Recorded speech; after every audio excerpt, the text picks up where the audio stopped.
Hello again everyone and welcome to Time Traveler's Coin Exchange. The next coin we're going to take a look at here is a 1954D Lincoln Wheat Cent. It's from the Denver Mint and it's a business strike coin. This one has been graded by PCGS and they graded it Mint State 65 red.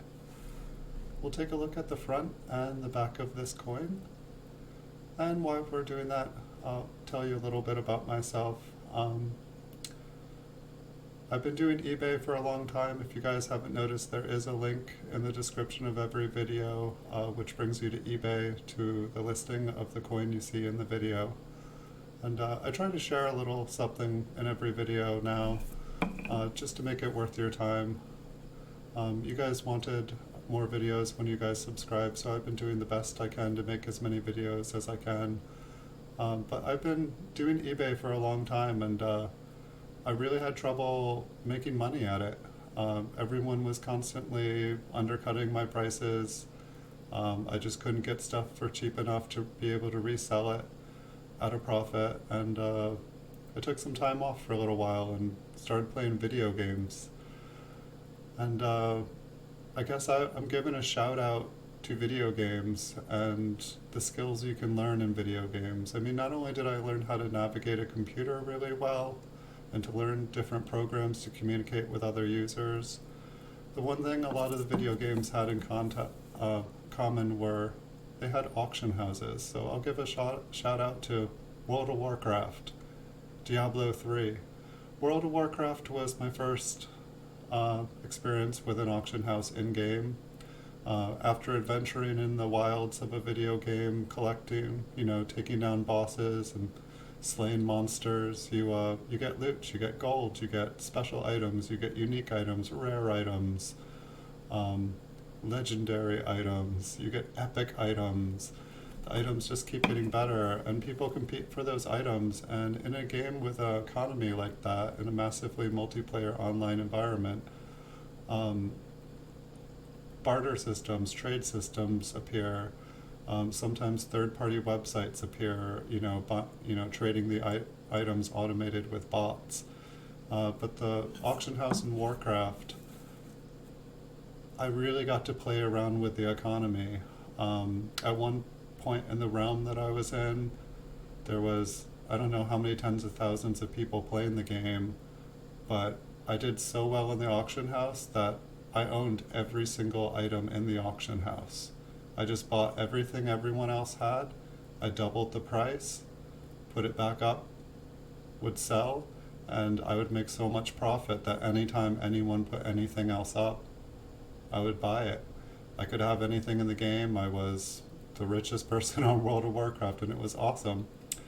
Then Diablo 3 came out, but Diablo 3's auction house took things a step further. Not only could you barter for in-game items and currency, they had a real-world auction house built into the game. It was the first of its kind. When you got paid with PayPal. People paid you cash through the game, not a third-party website, PayPal. This was awesome for about 3 months before the government stepped in and said, this is too much like gambling. People buy a game with the expectations that they could win a bunch of money. You're out there adventuring in Diablo 3 and you take down a random boss and you get the most rare item in the game, and all of a sudden you sell it for $1,000 and have made 20 times your investment. So Diablo 3, their auction house got taken away from them, and then they eventually took away the in-game auction house that was just for in-game gold. It was rather sad. It was the coolest thing ever in a video game since I can't remember which video game it was, but I think Pizza Hut or Domino's partnered with the game, and you could go into a store in the game and order a pizza and have it delivered to your house. I thought that was so cool. But so to get back to how this relates to the story, I learned about auction houses in video games and how they work and how the economy works and how the rarity of an item works. New items, when they first come out, they're super sought after, kind of like a proof coin from the mint. The prices go wild, the prices go crazy, and If you buy in then, you pay a ton of money, and then in a few years the price goes down, price goes down, price goes down. Then all of a sudden you have an opportunity to buy in again.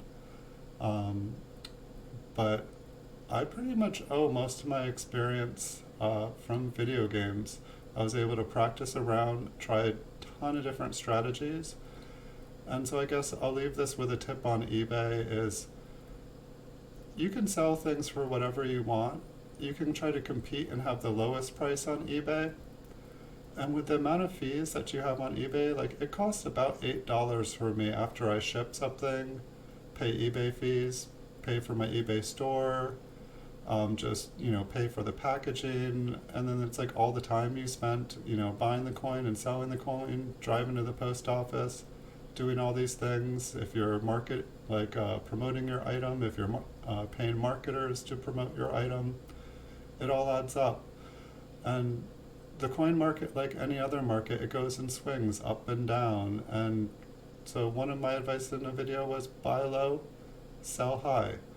Put your coin up for a little bit more than the going rate, because what happens is during certain times of the season, people come and buy out everything.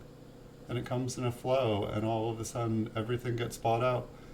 And then your coin is the lowest one up there, it gets bought. And so if you need money right away, by all means, sell it, compete. I'll buy it off, I'll buy it. I'll go in there, buy all the stuff that's low priced, and I'll resell it.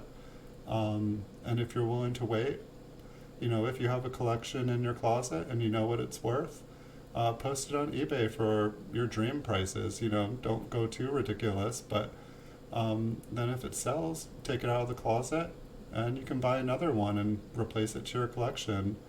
Or you can take offers on stuff and, when you actually need it, sell it.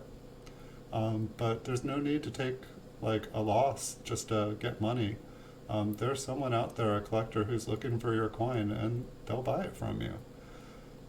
So I hope anyway everything I've been saying has been interesting to you guys. You can laugh now, but true story. Thanks for watching. Wish you guys a good night. Thank you so much for watching. Be back soon with more.